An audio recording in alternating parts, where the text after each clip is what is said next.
behaviour puts everything at risk. This sort of behaviour is unlawful, it's ugly, it will not be tolerated. But I do think it's important to say that the behaviour of a few should not be seen to cast aspersions or define an entire industry, an industry of proud, hard-working men and women. And I am gutted to have to shut this industry down, but be in no doubt there are 350 cases in construction, over 150 different sites during August and September. This is real. And unless we took this action, and unless we see compliance higher, then we'll continue to see the spread of this virus, and that puts everything at risk. I think I've made my position very clear. We support police, we thank police, and we don't believe that this is something where Victorians should form a view about all construction, about all tradies. Nothing could be further from the truth. I think that was quite a diverse crowd, and not necessarily in the best sense of that word. Many different people acting appallingly under the guise of a protest or a demo. That's not what it was. There was something very different to that. Can I now ask Minister Neville to add to my comments, and then the Chief Commissioner can take you through, to the extent that it's appropriate, what happened yesterday, what's happening today, and then I'm happy to take a few questions. And I do regret that I do have to go and attend to other matters, but the Deputy Premier and relevant health officials will be out for the normal update of the day a bit later on in the morning. Minister. So I'd like to just start with thanking Victoria Police members, every single one of them who over the last few days have been out dealing with violent, unacceptable behaviour from a number of thugs, basically, thugs that have sought to cause harm, cause injury to the community and cause injury to our police officers, and we've seen that. We had three injuries yesterday. That's on top of the injuries we've seen over the weekend and the day before. That's just unacceptable. Our police officers turn up to work. They should be able to feel safe in doing that work on behalf of Victorians. And they've been doing an amazing job over the last 2 years, nearly 2 years now, in enforcing the Chief Health Officer directives. And that's what they've been tasked to do. They haven't shied away from that. And they should be able to go about doing that work without the behaviour that we saw yesterday. It's a real slap in the face to the Victorian community who have been doing it very tough. We all want these restrictions to be over, and what we saw yesterday were people that were willing to put that at risk. I mean, every police officer wants the lockdown to be over as well. So we've got to work together so that we cannot see this sort of behaviour again. So if you're thinking about coming into the city today to cause violence and harm, just know that Victoria Police will deploy whatever tactics they need to in order to ensure that you are held accountable. And they have my full support in deploying whatever tactics they need to ensure that these thugs, these violent thugs, are unable to cause further harm to our city and to our community. So again, to all those police officers who have been out over the last few days, putting their lives on the line for the Victorian community and to help us get out of that, I thank you. You've got our support, the government support, my support as Police Minister.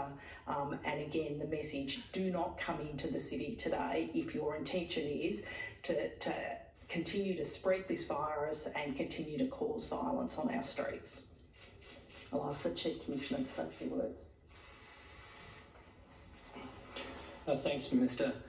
I held a press conference yesterday, so have already spoken about the outcome of yesterday's protest. We did see 62 arrests. It was a protest following on from the day before outside the CFMEU, where we saw violence as well. And we saw, of course, the protest on the weekend, on Saturday, a freedom rally. So we've had significant unrest in Melbourne over the last few days. Look, I certainly understand that people are fatigued. They're tired, they've got grievances and they're frustrated, but now is not the time for protest. The Chief Health Officer is still determined that there are guidelines in place that prohibit mass gatherings, large gatherings and groups of people, and the risk of the spread of the coronavirus is quite real in those gatherings. So we will do everything we can to stop the gatherings in compliance with the Chief Health Officer guidelines. We don't get to pick and choose what are the laws we enforce. I'd simply say this. I would implore, I'd plead, I'd ask, any other word that I can use to say to people who are contemplating coming in here today to protest, do not do so. You're not going to be welcomed with open arms, I can assure you of that. What is going to occur, Victoria Police have planned, we have significant tactics in place, we will be agile in our response, we will be very swift in our response, and conduct as we've seen yesterday and the previous day will not be tolerated. I'm not going to step through the amount of police that we're going to have on deck today. I'm not going to talk about what our tactics are. Safe to say that those tactics will be different and we have significant police numbers.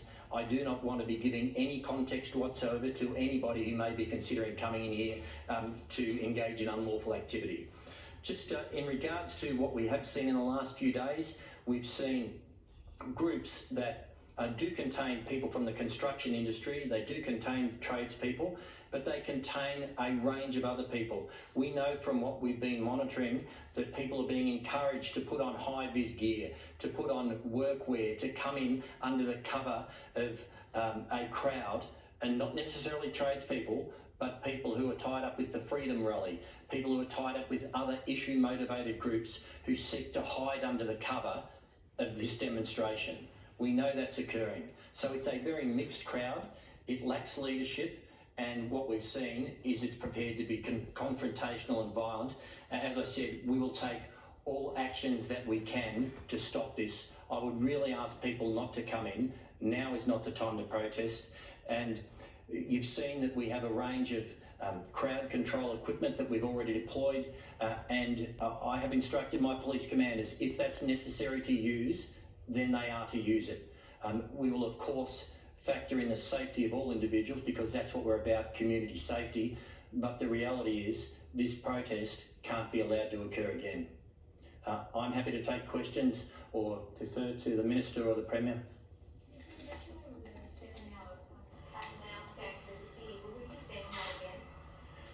I'm not going to talk about the tactics we'll deploy today, but I'd be very surprised if you see any cat and mouse games today.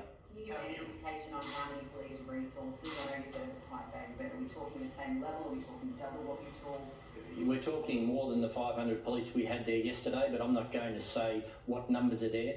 I don't intend to try and give any perceived advantage or any context to any person who may be organising or coming in for a protest. I want them to be completely unaware of what we're going to do and what capacity they may face. Can we guarantee, though, that there won't be a situation where members of the public are sitting in their cars on freeways surrounded by these people? No police commissioner anywhere in the world can give any guarantee when you have a large group of several thousand angry men predominantly intent on taking over an area or being confrontational with police. And no law enforcement agency anywhere in the world or commissioner can give any guarantees to that. The only guarantee I can give you is that we will act swiftly and we will do everything we can to prevent that occurring. But why were they allowed to walk through the city for hours at one point when they were making their way up to the freeway without police in sight? You're talking about people being allowed to walk through the city. It's a very difficult, challenging environment when you have a significant large group that is mobile, that is active and that refuses all instructions, refuses to comply with requests and is legalist. We took as many actions as we could yesterday to try and stop them inconveniencing or causing any injury to the members of the public. By and large, that outcome yesterday, whilst tremendously inconvenient and absolutely scary and frightening to people who are sitting in their cars, I absolutely concede that that is not what we wanted to occur. But what we saw yesterday, we've seen at least 3 police officers who are injured, a journalist who was attacked. Other than that, though, by and large, our tactics meant that members of the community weren't injured. So that's a very reasonable outcome. The complexities of trying to control a crowd like that and tactically trying to stop them moving around is a huge issue.